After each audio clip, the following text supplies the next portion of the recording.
Finally, we are shifting gears to the shifting sands of Egypt in Sons of Ra, a tower defense game where you and your opponent will fight to become the ruler of Egypt. Sons of Ra is a competitive tower defense game that just about anyone can pick up and play.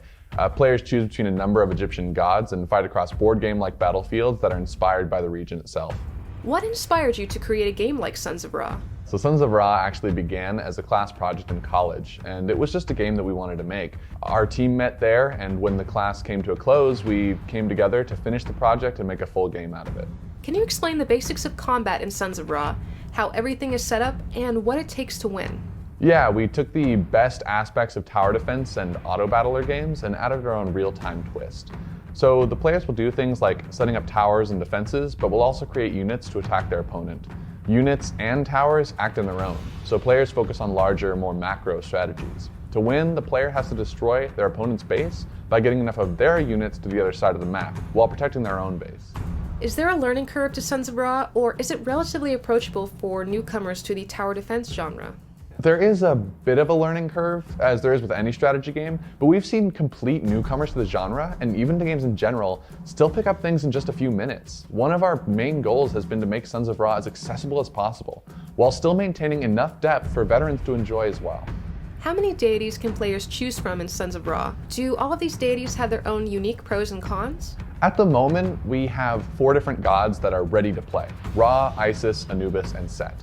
Each one lends themselves to different playstyles and affects how players can interact with the game. For example, Anubis has abilities that focus on overwhelming the opponent with units, while Isis has more defensive abilities that keep her existing units alive longer.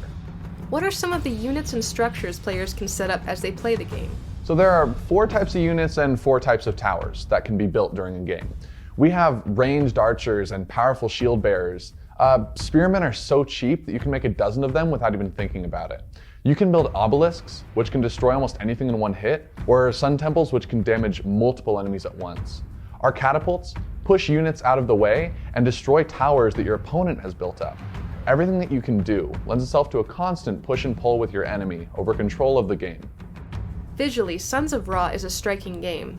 What was the process of map construction like? Were there any challenges in making them all feel and play differently? When thinking of maps, we try to come up with a unique visual theme and a unique mechanic or gameplay style that we want to explore. Visually, we have a wealth of historical and mythological reference.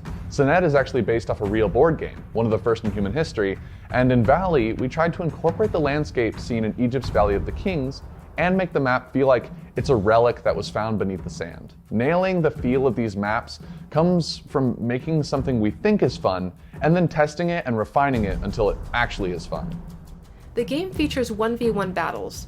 Will there be both online and local co-op options? What about single player with AI? At the moment, we have both local competitive and single player modes available, and our current task is expanding that single player into a more fleshed out experience. Online is something we would absolutely love to include, but we're still researching ways that we can make it viable given our small team size and development timeline. Will there be any open betas or demos for Sons of Ra ahead of its release? Yes, we plan to host a number of free beta events before launch, and you can sign up for those by heading to our Discord server. If you head on over to the Sons of Ra Steam page, there's a large banner you can click on, and that will take you to the sign up form on our Discord. Lastly, when is Sons of Ra expected to release, and on what platforms? We'll be doing an early access release on Steam this summer with a subsequent full release on PC and Xbox sometime after that. You can track the exact release date by following @Pharaoh Hound Games on Twitter.